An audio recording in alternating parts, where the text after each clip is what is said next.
Welcome to another episode of Chat with the Archaeologist, presented by the Mesa Prieta Petroglyph Project.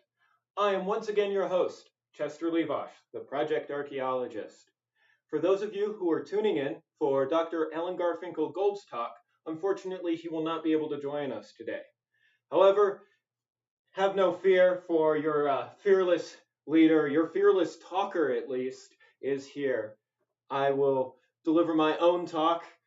Still, for those of you who have been tuning in all season, you'll know that we've changed course a little bit and are dedicating season 3 to archaeological myths and mysteries. We'll be continuing on this topic. Not much in the way of announcements right now.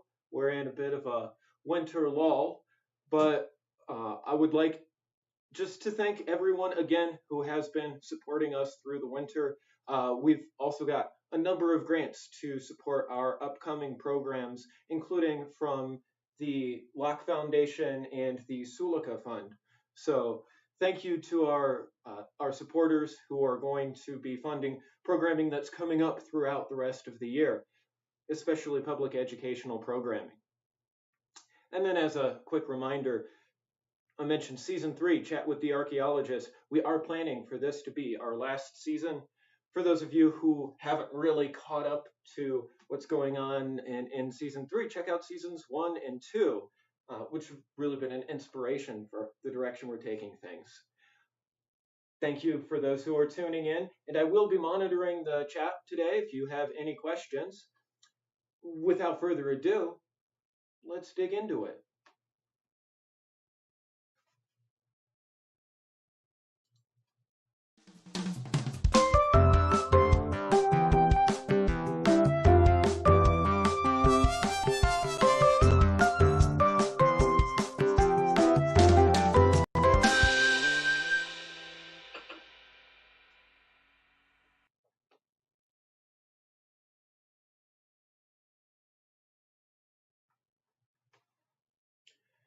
As I mentioned, I will be sticking with the topic of archaeological myths and mysteries.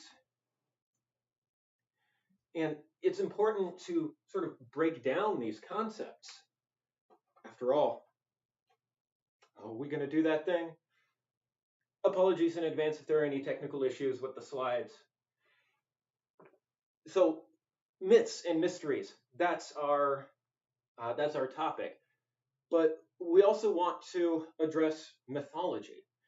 We've taken some deep dives. Just encouraged you to take a look at season 1. We took some deep dives into some hard topics, like what are the problems with the word shamanism, and addressing topics of gender and non-binary gender. These are difficult and these are contentious topics. So too is mythology. We should break down the word mythology, and we will get to that. But that might be leaping ahead. I think we need to start at the beginning. Way back at the beginning. At the dawn of time, when the sun first rose, its many rays outstretched the legs of a grand fiery spider in the sky. And this sun spider drew webs, filaments, forming the great web, encompassing the entire earth. Sun spider's web is made of no ordinary spider silk. No. This web is of pua, or poa, or poaha, power, supernatural force. To the Pueblos, poaha. For those of you who have played Magic the Gathering, mana, a word borrowed from the Polynesians. Very similar to the concept of chi, which is the root of reishi, and thus foundational to the art of Reiki. Yeah, this web is made of that stuff. And as it laid down on the earth, it carved in these canyons. And this web of supernatural energy is also life energy. So where the web laid down, it brought forth life. ignoring the modern day tamarisk. This should be full of willow, and you can see some mesquite in there. Oh, life-giving mesquite provides its beans to the people. Mesquite beans are unparalleled. Trust me. Yes, the web of puha gives life, and it brings with it water flowing down the canyons and chasms to bring life to the vegetation, which in turn brings life to the animals and to the people. And this flowing water was not always so stable. Sometimes it filled the land, covering all but the highest peaks, such as the mountains in the distance. And it was on these peaks, these mountains, that sage grouse retreated, carrying with it the last embers of fire from before the flood, so that sage grouse saved fire and shared it. Well, sage grouse retreated to these mountains, saving fire. And then when the waters receded, sage grouse shared this fire with the young coyote.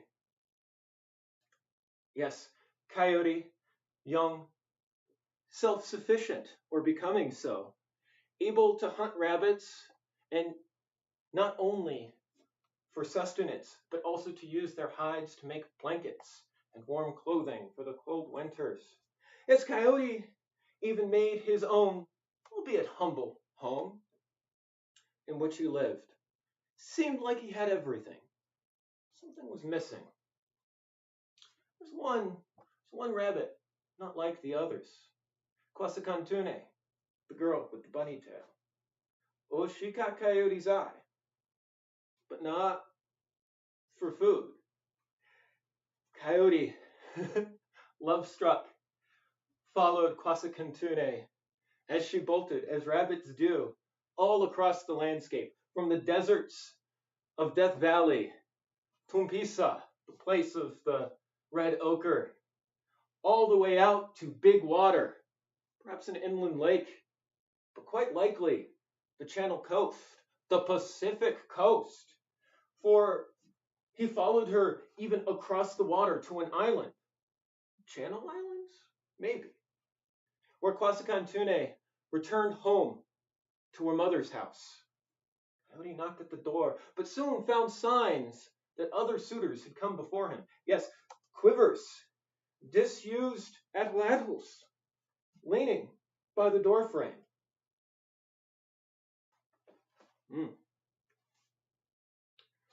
So what to make of this? Well, no men inside, which implies one thing. The women ate the men. Yeah, that's not good. That's danger, Coyote, danger. So, in order to satiate their hunger, Coyote went out questing for the food to fill their ravenous hunger and satiate, calm the cannibalistic women. And so he chased first after the pronghorn, antelope, so they're called. And he brought back antelope. And when that wasn't enough, he chased after white-tailed deer. He caught some deer too and brought those back. And finally, Cody brought back the ultimate animal. And forgive my picture here. This was actually captured the start of nighttime. Barely any twilight left. Zoomed in from quite a distance. They were running from me, but retouched it as best as I could. There we go. Bighorn. Right here. A little digital overlay.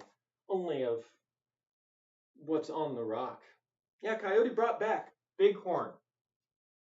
And the meat from Bighorn finally satiated the hunger of the women.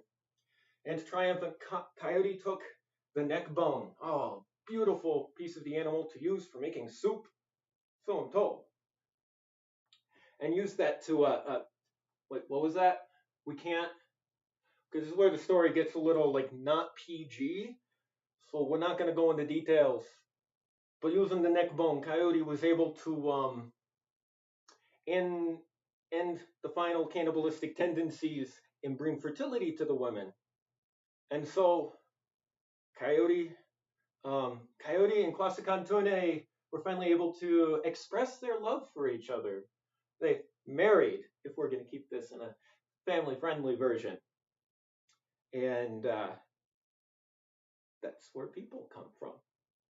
Now, this story may seem a little bit familiar, and that's because I shared another version of this story, another variant, as we say, back in season 1, when we were talking about non-binary gender. Because there are really 3 broad versions of this story.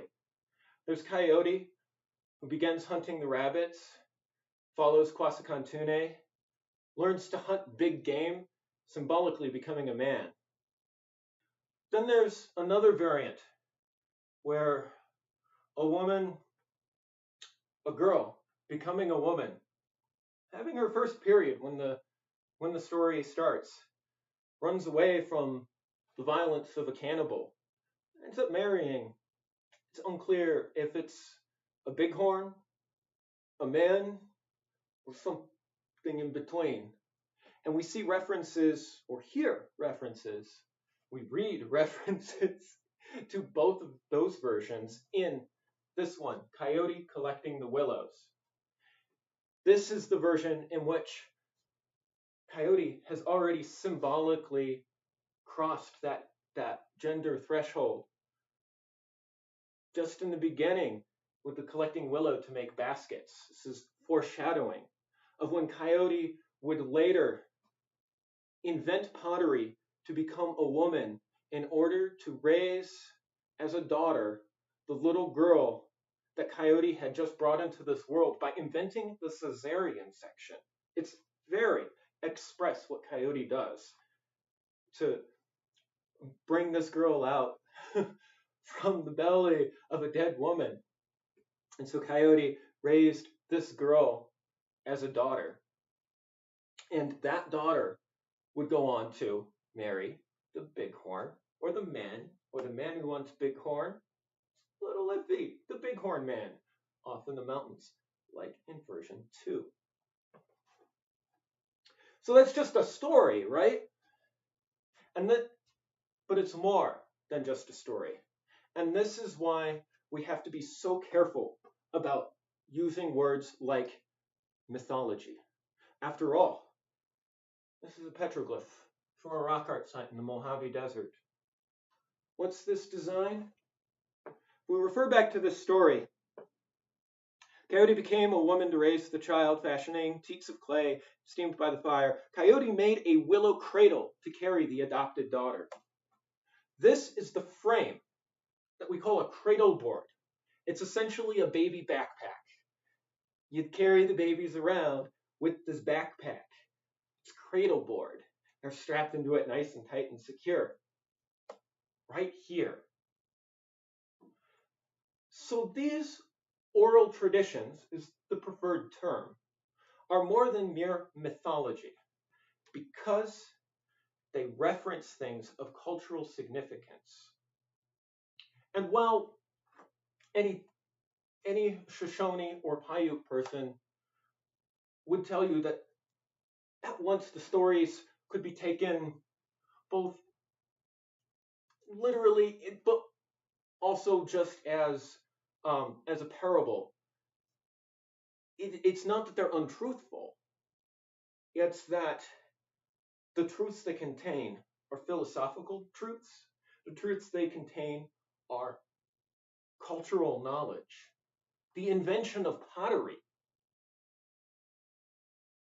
And if the invention of pottery in that story doesn't sound significant, well, you've probably heard folks dismiss oral histories as mere mythology. And mythology is a loaded term. There are many who object to it. I don't personally have an emotional weight assigned to that, but I'm not an indigenous person of this land. I come from a settler colonial background. I'm of Euro-American descent, right? Not indigenous. And so if I were to say the word mythology, it would sound dismissive of the knowledges that are kept in there. There are nuggets of history. Coyote following Quasicantune all the way to the big water, to the coast, going to an island where the house of Quasicantune and her mother are. This is reflected in the archaeology. We find shell beads made from the Channel Islands off the coast of California, not just in Death Valley, all the way to Chaco. And if you were concerned about all that game that Coyote hunted, well, I want to wrap this up too, because we have another oral tradition. In the shortest version, a man is going through a crisis in his life, many crises that it might be. The man goes to a doctor, a shaman, perhaps the basket-making coyote, perhaps a different one. And the doctor gives the man medicine in a quail basket from which he drinks and tells the man to go find Gilbera, the animal master. Gilbera, who is responsible for regenerating life, one of the key players in the cycle of annual renewal. Gilbera, the animal master, is so named because Gilbera is responsible for releasing the souls of the slain and eaten game so that they may return once again as living beings. And so the man goes into a crevice, into a cave, into the deep, dark underworld, and in there finds the house of the animal master, Gilbera. Again, outside the door frame, quivers, atlatls. No one is using them. But inside is Gilbera, wearing the top knots of a quail. And Gilbera is eventually able to heal the man and send him back on his way to the earth. And so the man arises out of a cave, a crevasse, a fissure in the rock, and a completely different part of the desert, much farther away than he could have ever walked during the time of this vision. And just like this man emerging from Gilbera's house, the animal master sends the souls of the game to be rejuvenated out from the cracks and the crevasses. We see this here in this composition, in this room on display. There is here we go. I hope you can see my laser pointer. Virtual, this right here. This is a long, low, very dark, but deep fissure in the rock, just going straight back. And we know this is also the underworld because the rock is blackened right here. And we know also that it's the underworld because there's this visionary experience, much as one would have, like the man in our story, as anyone would have when they drink the medicine from the quail basket. So we know this is the underworld, and we know it can be entered. And in fact, I too have been there. And I can tell you there is something on the other side of the surface of that rock. But we also see, coming out of this crack, this fissure, this line of bighorn sheep on this outcrop of rock, this smooth boulder-looking thing on the floor. It's just exposed bedrock.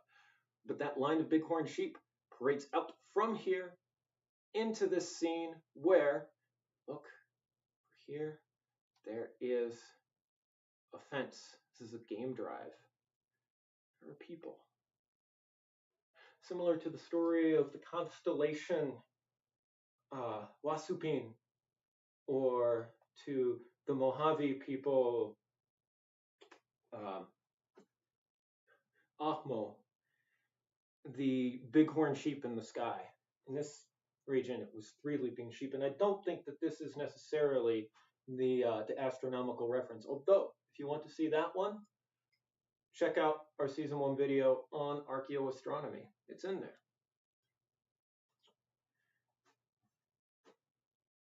And so it's very clear that the petroglyphs, and if you're somewhere with pictographs, those two reference these oral traditions, that these verbally communicated narratives are more than just fables, more than just parables.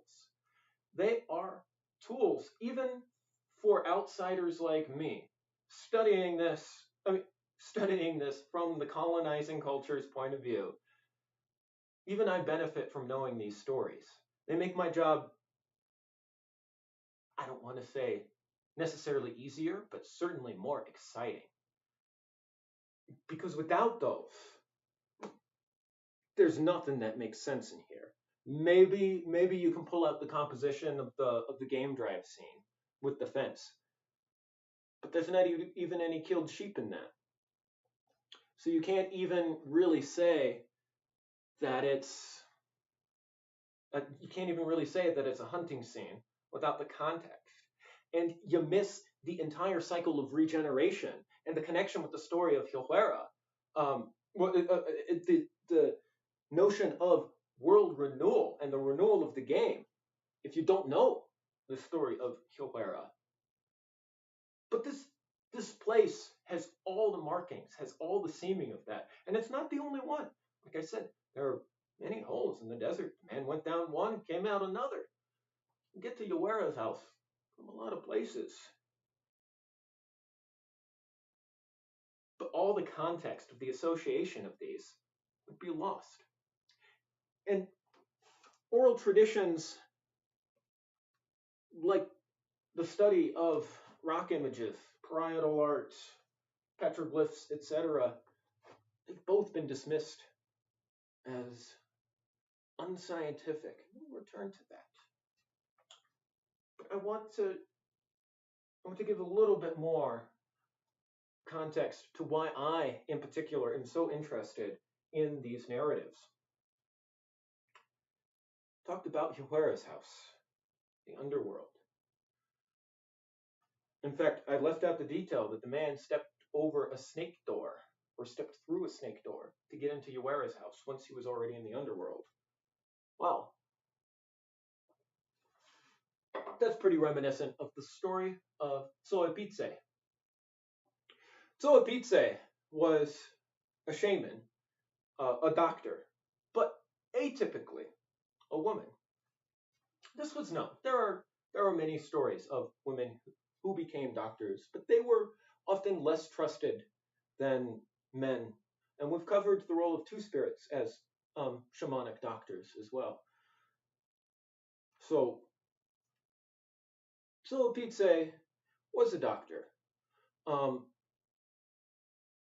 At first she started off good, but her heart was full of jealousy. For Pizze was unable to have children of her own. And so she envied the parents who had children in the nearby villages. And one day she decided if she can't have one of her own, then she would take one and raise him as her own. And so she did.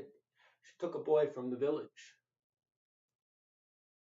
and took her back to the place where she communes with her helper spirit, Togava or Togava, depending on your dialect. Literally, rattlesnake. Rattlesnakes are iconographically depicted as chains of diamonds because of the markings on their back. This is shown in basketry and pottery in the region, as well as in petroglyphs, like the one digitally enhanced right here.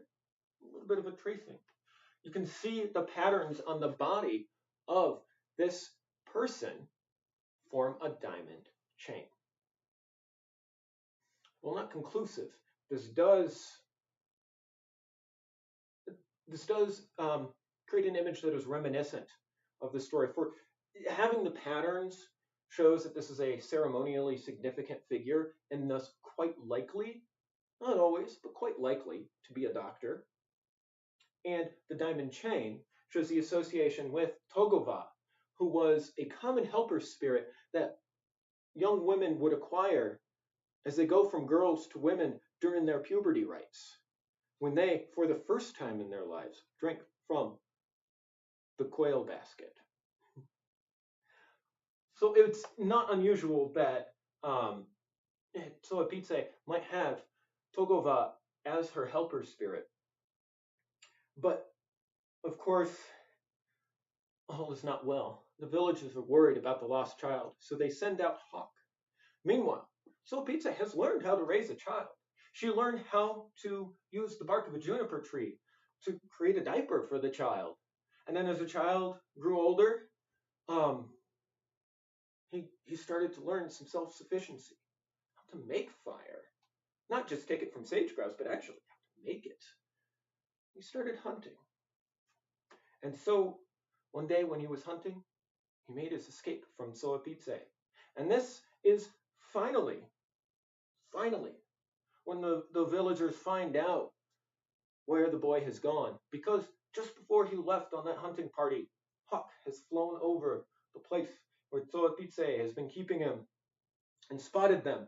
Hawk returns to the village and they put together a search party. Hawk and Coyote leading it up, and they all go after Pizze. But the boy is already gone. Pizze doesn't even have a hostage. And the angry villagers and Hawk and Coyote are all on their way. So she makes a run for it. But she can't run as fast as them. And so she turns to, I don't know what this is doing here. Okay. She turns to Togava, or Togoav, and says, please, you must help me. Hide me. So Togava does the only thing he can think about. Opens his mouth and says, climb in. Don't worry, I won't digest you. You'll be safe. And so Pizze does.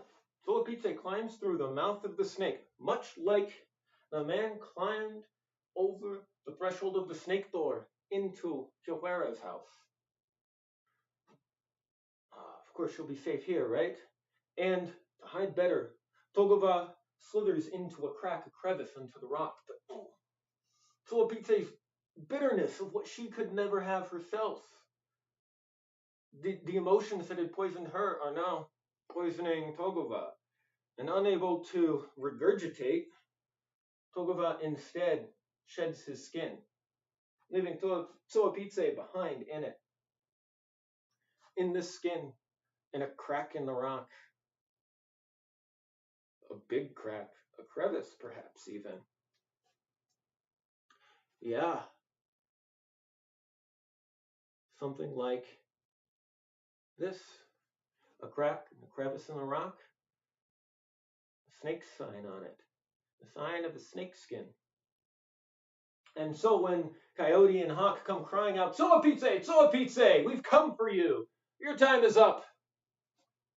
Pizze, now inside of the skin that is also inside of the rock, calls out from the darkness behind the surface of the rock. Your time is up. Pizze, your time is up. Yeah. They could never find her because she was on the other side of the membrane, the surface of the rock. And that is how Pizze became Echo. So when we find images of the regeneration of sheep coming from an opening to the dark underworld, and behind that opening, we find a natural doorway, the ledge over it, a crevice, if you will. An image of either a snake or a snakeskin. It's a snake door. The maw of Togava. This is the entrance to the underworld, to Gilbera's house. And this is where we find Pizze. Another one of the cues in this one is the net. I mentioned the web. Nets and webs are related. They're both emblematic of the distribution of puha, which is necessary. It is necessary to have a bunch of puha to become a doctor. So this is a person marked with the helper spirit of, usually of women, with a net associated with, not with male hunting, but more with communal hunting. Women and children, as well as the men who are around, would all participate in rabbit drives. That's what you would use a net for. Yeah. This is quite likely a woman, a doctor, with the net of Pua in a canyon just past the snakeskin and the crevice. We have our Pizze. And it's with this sort of deep knowledge of these oral traditions that we understand they are more than just mythology. They are more than just fables, parables. They contain moral lessons, such that the consequences for Pizze's envy are dire. You don't want to be trapped in the underworld like that. So if we turn here to Mesa Prieta, we should understand all of these images have a story behind them. And that story is told not just in the individual images, but in their relationships with each other and with the landscape too. Much like we found the snakeskin hiding in the crevasse in the underworld. We understand that our therianthropic flute player here in the lower part of the screen, with the tail, part man, part animal, playing the flute. This is Poaha, a cognate with Puha, water, life, but also breath. And so playing the flute brings about life, brings about renewal. Each of these is interacting with the story, and there are probably many stories. Whether it's the female figures on the panel in the top, middle, back. There we go. Back here. These have a story. That story is told in part by the context of the landscape. Our animal flute player, the man carrying the really impractical ornate spear, a macaw, or perhaps even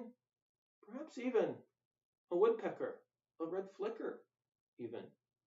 Similar markings. Our therianthropic flute players, heck, this tail might be doing something on its own, might be directing the force of this panel. Or panels like this one. We'll come back to this in just a moment. Each of these has a story, and some of them share their story audibly, such as, my screen is glitching, I suspect yours is probably not. On one side, a shield bearer, on the other side, a lion. Both of these are speaking stones. Both of these are speaking stones. So they interact as more than just images. And when we have the context of stories like that of Pizze making sound, we understand that when we find visual references to this story, we should also be listening, and vice versa. When we find a place that sounds like something specific in a story, maybe we should open our eyes. Because these stories are not just stories. They're not just fables. They're also moral lessons. And that's where we find the strongest truths in them. Like Coyote, who became the doctor, invented pottery and the Caesarean section. This is a very smart cookie. Those are knowledge that's very important to pass along. So too is the story of Gilbera with the regeneration of game. And we know that's important because we have stories, we have several stories of those who live unsustainably and are depicted as monsters for that. So those who work with Gilbera, for those who hunt to provide, but only to feed, to satiate hunger. They are living a sustainable ecology that is encoded in these. So when we see plants, perhaps we should look for landscapes with such features. All right. I'm just going to queue up my next set of slides here. Yeah, you thought you were done? You're not done. We got more slides. Because all that sets up for an old presentation of mine. Because I gloss over all these details often in some of my work when I'm trying to address other things, interregional interactions, like in this presentation I gave in Bern, Switzerland, a couple of years ago. It was a map. Again, my screen is glitching, but I suspect yours is not. So we've got a map of telling these stories from the Great Basin and the Mojave Desert. So you can see where these are, and you can see where it says case study 2. That's where Mesa Prieta is. See that orange branch up there? That's the Rio Grande. There we go. That's the Rio Grande, the eastern pueblos, and Chaco around here. Mesa Verde, Hopi, Zuni, Great Basin, Death Valley. Yeah. When we hear that story of Coyote following Quasicantune to the big water and crossing to an island. Oh man, that is a long journey to the Channel Islands. These islands here, whether it's in the coastal Chumash territory or down here in the Tongva territory. Yeah, maybe the journey was shorter though. There used to be Big Tule Lake somewhere here in the Central Valley. It doesn't really look too much shorter though. And we find the shell beads from these places, not only here, all the way over here. When we see petroglyphs of macaws, we know that the macaws came in from far away. And yet, as I mentioned, petroglyphs were once, and by some are still dismissed as not a topic of scientific study. They were an important line of evidence. Whether we're in the Great Basin, I mentioned Gilbera, wherein the quail topknots. What we have here from the Coso Range. These are transformational figures. Remember a therianthropic flute player with the tail? Something similar is going on. These all have bird feet. Look at the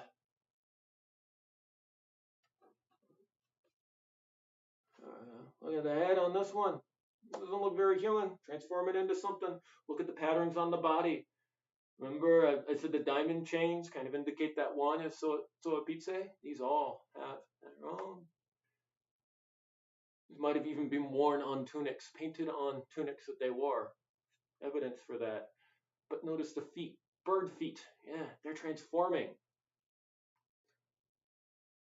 The references to Gilbera are clear. To the cycle of world renewal that these figures are participating in, whether they're people, spirits, some combination thereof. So when we go into box canyons, we hear those echoes. We know we're listening for Gilbera, for Pizze. Be careful, Pizze. When we hear hunks calling out in these canyons, they might be looking for Pizze. So be careful.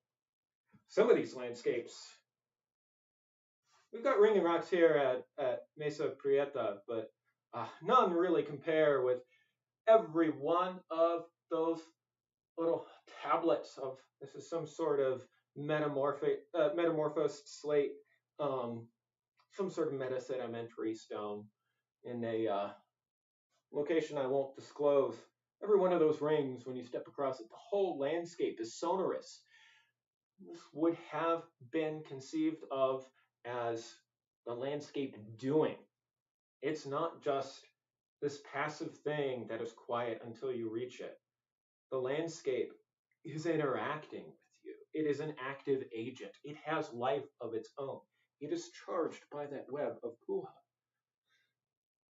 which is probably why we see some petroglyphs here. Now, the similarities between the Great Basin and the Mojave Desert were pretty great during the early Archaic, very similar. But during the late Archaic, you start to see a lot of regional diversity emerge, such as the Coso petroglyphs of the patterned body anthropomorphs, likely either some sort of shamanic doctor, possibly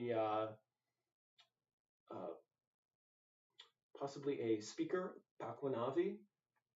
Puakanti would be the doctor. Paquanavi would be an orator. Often they're one and the same, but an orator, someone might be an orator to lead song at a communal gathering. But remember, Coyote, the doctor, the basket weaving Dr. Coyote, also had song. But here we see a kiva, no doubt there was song here in this kiva. By the emergence of Pueblo, though, we see from the Archaic, we see the sage set for the emergence of basket maker, ancestral to Pueblo. And Pueblo practices certainly change, but that doesn't mean that there aren't lessons and truths in these. In 2017, Tessie Naranjo wrote of a story of Turkey Girl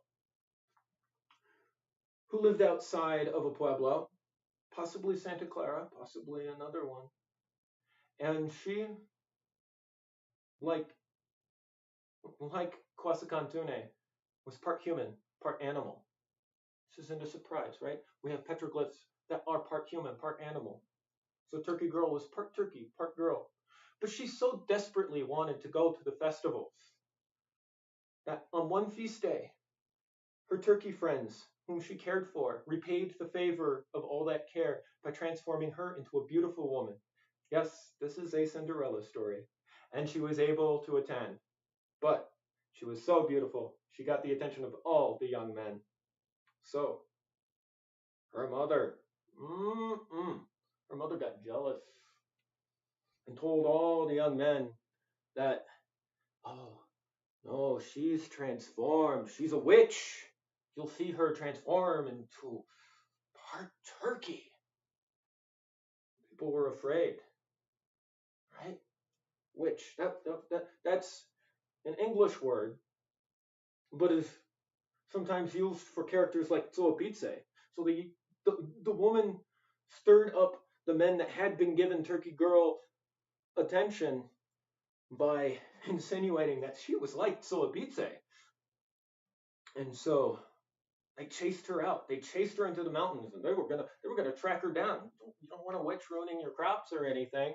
But the turkeys, again, repaid the favor of all the years of care that she had given them, and they made their wings and tail feathers so big that it blocked the men from pursuing her any further.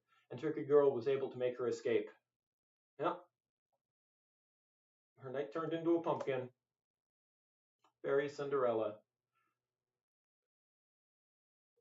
And so when we see images of turkeys and turkey tracks, it's not necessarily always referencing this one story, but stories like that help give us context for what we're seeing. In fact, these panels can invoke multiple stories at once. And when we see images like the one on the other side of the screen, we've got a bird next to a flute player. But if we break this down, the flute player has the humped back. We understand from these oral traditions that this is a symbol of fertility. So too is the corn tassel on the head of the human figure. And the flute has a bulb at the end. This is a formation of a cloud because that life-giving flow. Life, water, is also breath. And so breath and water together are clouds, making clouds with the music. And what do those clouds do? Well, they irrigate the corn. Why would there be a macaw here? Macaws come from the south, the direction of the monsoons. And so the macaw helps bring the rain.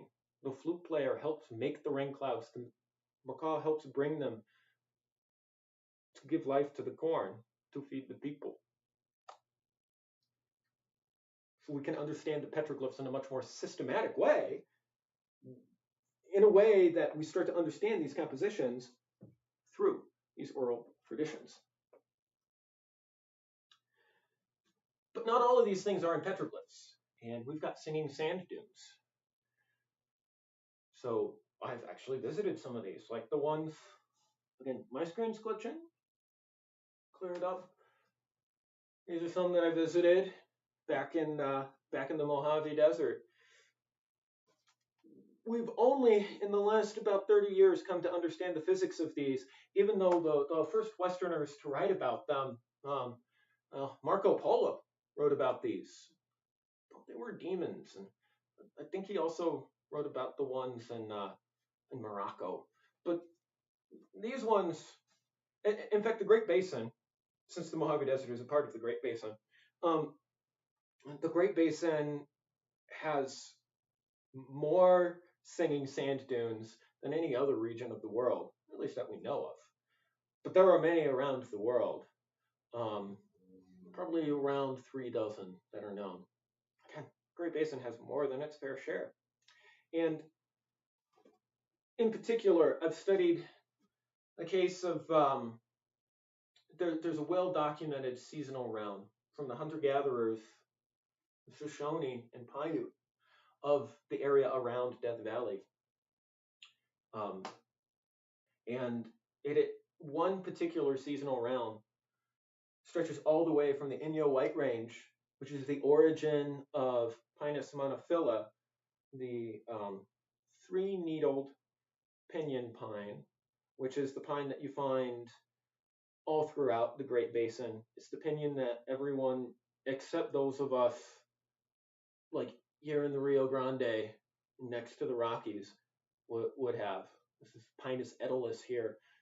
But yeah, the Inyo White Range, the origin, very significant place of these pine nuts on one end. And then there's a booming dune called Big Dune on the other end of the seasonal round. We expect that as a part of this ecology in the oral traditions, people would be telling these stories. Right time for stories, it's winter.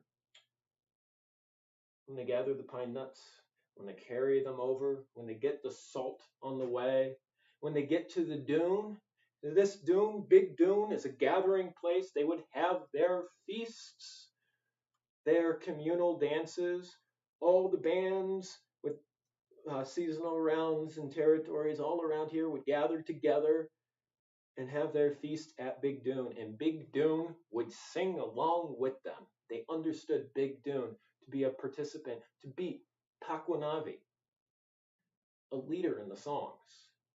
Again, the landscape doing. And in fact, Big Dune has archaeological context because we have this story. Also, interestingly, Big Dune, pictured here, has a deposit of blue pigment stone, soft blue pigment stone.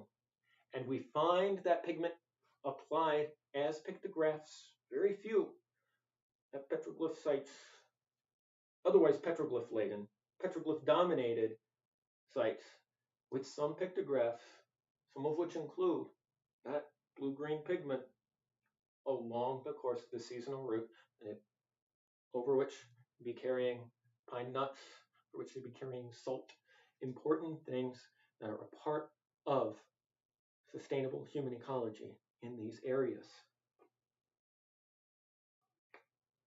Yeah.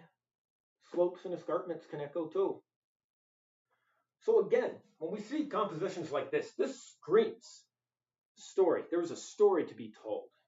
And that story should be understood not as mythology, but both as parable and as history, as moral lesson and philosophical truth, whether or not literal truth in the way that we might otherwise describe it in the West. So it's important to conserve the sonic heritage of these places. It's important to listen.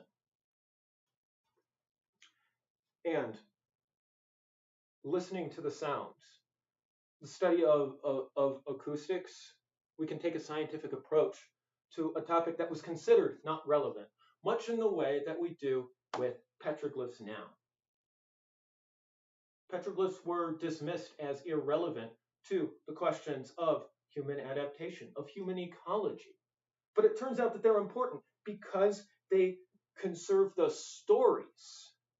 Whether it is the story of Gilbera, the animal master, whether it is the story of Coyote weaving baskets, inventing the cesarean section, or the other version of Coyote, feeding women, whether it's the story of the girl whose name doesn't seem to often be recorded, but who escaped the cannibals and lived with the bighorn sheep man in the mountains. These all help communicate what a sustainable human ecology in these areas is. And we also get that here at Mesa Prieta. And yeah.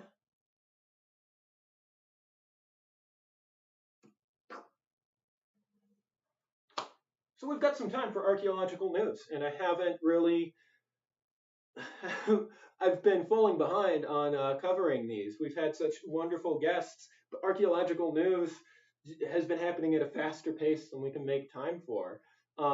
So obviously, our wonderful guests take precedence, and we're going to catch up with some stories from December through now that we've kind of glossed over. All right. And we'll start with the cemeteries in Florida. So how can 1,200 graves be just lost? Well, in the Tampa Bay area, and it turns out that this has been going on for quite a while, there are a number of cemeteries, predominantly African-American cemeteries, that were outside of the city limits when they were initially in use, that are now inside of the boundaries of the expanding city.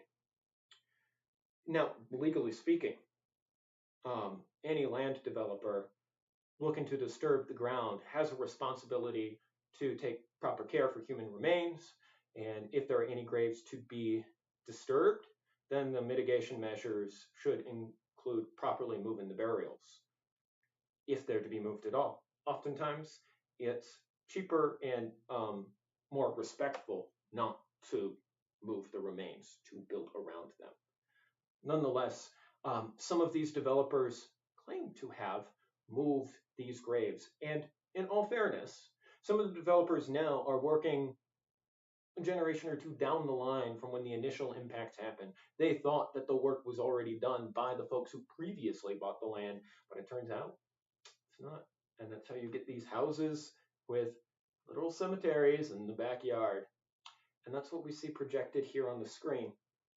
There are these blue things. These are where graves were located using ground-penetrating radar, among other techniques. Magnetometry is another technique. What you're actually looking at, though, is not a photo. This is a 3D model. And if we're to get into the 3D model stuff, why are 3D models relevant? Well, see, this is another one of those myth among archaeologists. Myth one that we've talked about today. Oral traditions are mythology, and mythology is not important. We've disproven that pretty thoroughly. Archaeological myth number 2. Rock art and its study is not a scientific endeavor. I hope I've convinced you convinced you that it is, and that it is a valuable contribution to our understanding of the cultures whose lands we live on, who are, especially here in northern New Mexico, who are our neighbors today. Sort of important to understand. Myth number 3. This is a smaller scale myth, but that many established archaeologists have treated 3D modeling as if it's a parlor trick. And I believe it's not. Because if we want to get from the screen I just showed you, a map, a display of the GPR results, to, that had the houses in the way, it had the disturbed ground. But this, nah. Oh boy. We'll wait for it to load. Come back here. This way I'll be able to see when it loads, and show you. What I'm about to show you is what you can do with that 3D model. Now that you know where the graves were, you can remove the houses. You can set in some vegetation that's more comparable to what might have been there when the graves were put in there. And you can give closure to some of these families, especially when these, and it's probably no accident, when predominantly African American cemeteries in Florida are the ones being impacted, are being displaced. Well, this isn't from Florida, but this is another one of those displaced African American cemeteries. Someone said that it had all been moved long ago, but it turns out that's not the case.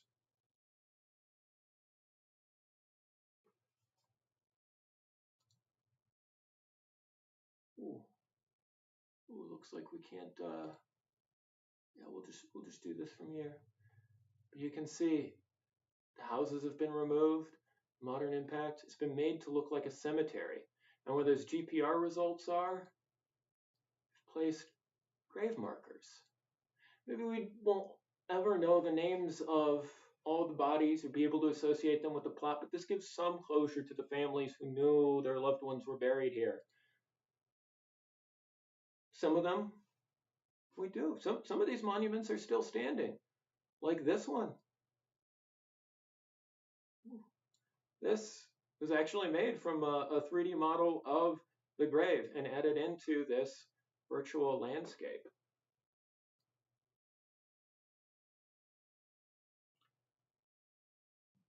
Yeah. So maybe, this one in particular is on private land, can't really revisit it. And in the other examples, here, it's in someone's backyard. Presumably the remains are going to be removed from the backyards. But this is still former ground of a cemetery, right? But it's also now people's private backyards. You can't just go wander in there. So for instances like this, the 3D model is an important way of engaging with the communities, of presenting the archaeological results in a way that can kind of transport you, give some closure. I do have a couple of other stories to cover quickly.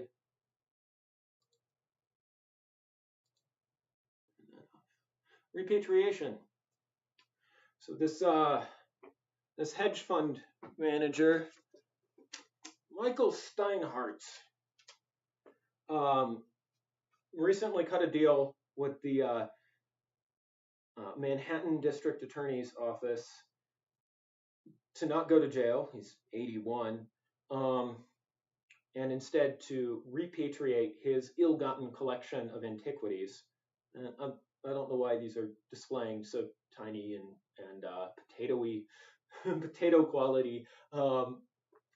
Right, that one is a burial chest for human remains. So I won't show the human remains themselves, but we're covering graves. That's a grave good. This, Philip of Macedonia, that was his helmet, just repatriated to Bulgaria.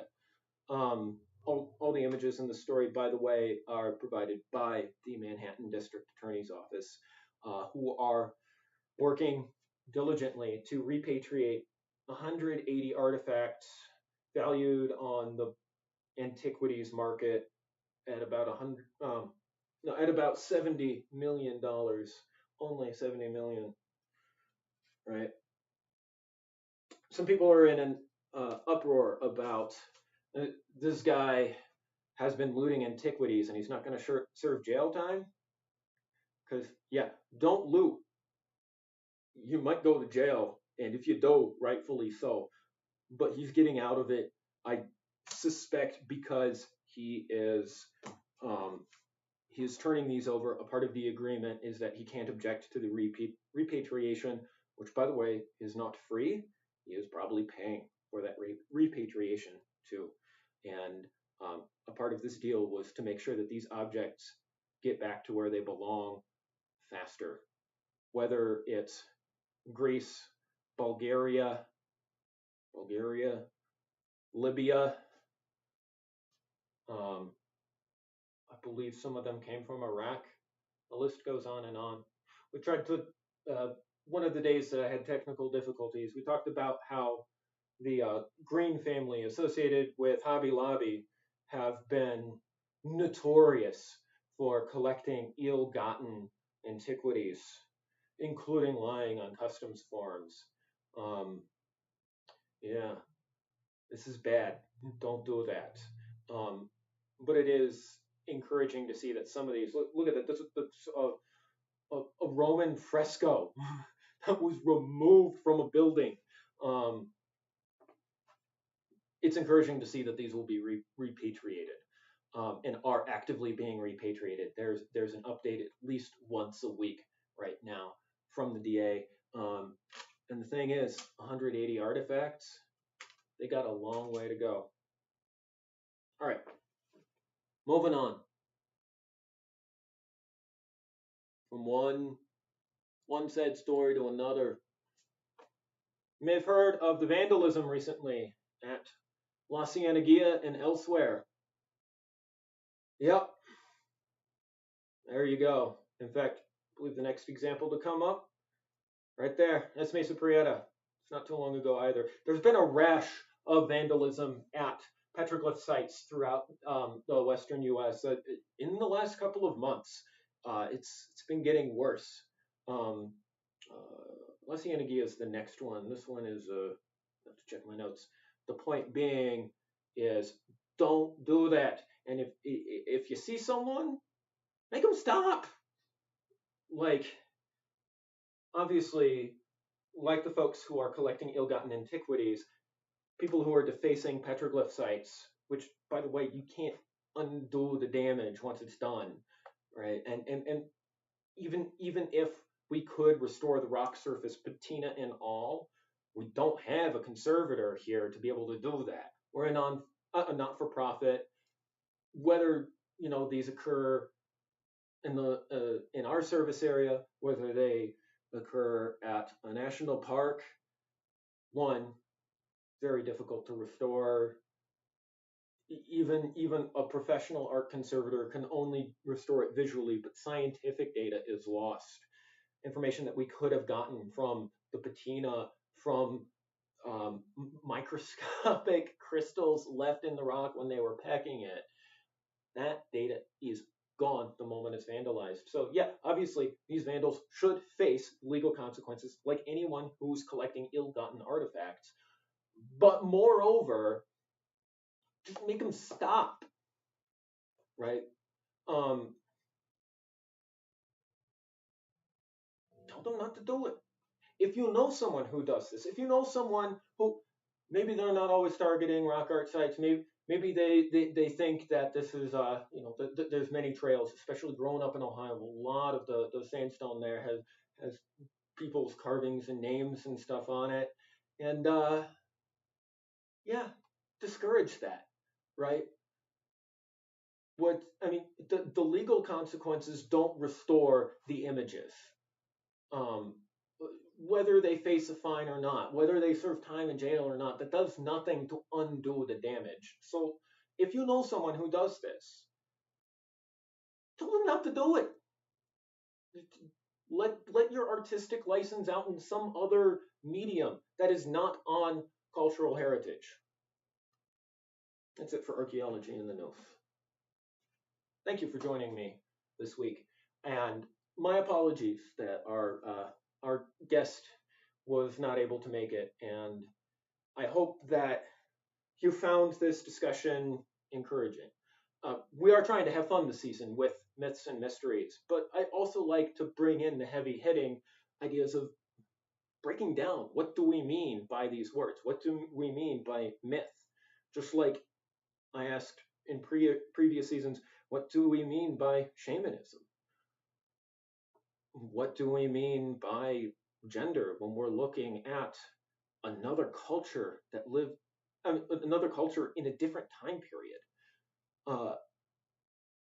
And I hope that this doesn't turn you away. I hope that this brings you in, that this makes you curious. I hope to inspire your curiosity about these oral histories by emphasizing how important they are, not just to the communities to whom these stories still belong, but also to those of us who study their cultural heritage, that these stories are still useful and that they contain, even when there's allegory and there are certain artistic licenses with the characters, such as all the stories of Coyote from Coyote and Sage Grouse and all these characters from the time when animals walked like people, right? That, yeah, we understand that that's allegory, but it also contains truths about how a person is to live on the landscape. Because human ecology in the Great Basin, especially in a pre-industrial society, is actually not too different from a coyote's ecology. But we also understand Coyote as telling us lessons of what not to do. There's so many times that Coyote is a little bit too greedy, selfish, impulsive, lustful, and causes trouble. And these are all moral lessons that are encoded in these stories. And these stories are reflected in the petroglyphs. And when stories change, when cultures change and go from nomadic hunter-gatherers of the archaic to basket maker agriculturalists to the pueblos building monumental architecture, we can see this reflected in the images. And so I hope this piques your curiosity, certainly about petroglyphs, and why it's important that they don't get defaced, right? Because it also makes it harder to see what they were trying to communicate. But it's also a story of how these cultures have adjusted to the times and conditions that they faced, how they've responded to the passing of social events, and how they form a sustainable ecology, whether that's farming corn. Remember these religious things like the macaws and the playing the flute, that serves a function religiously that contributes to the ecology, and we should understand that, respect the stories, respect the images. Mythology is a loaded term. I personally won't be offended, but it's best to avoid it. These are oral traditions. I'm over my time. Thank you for watching. Signing off.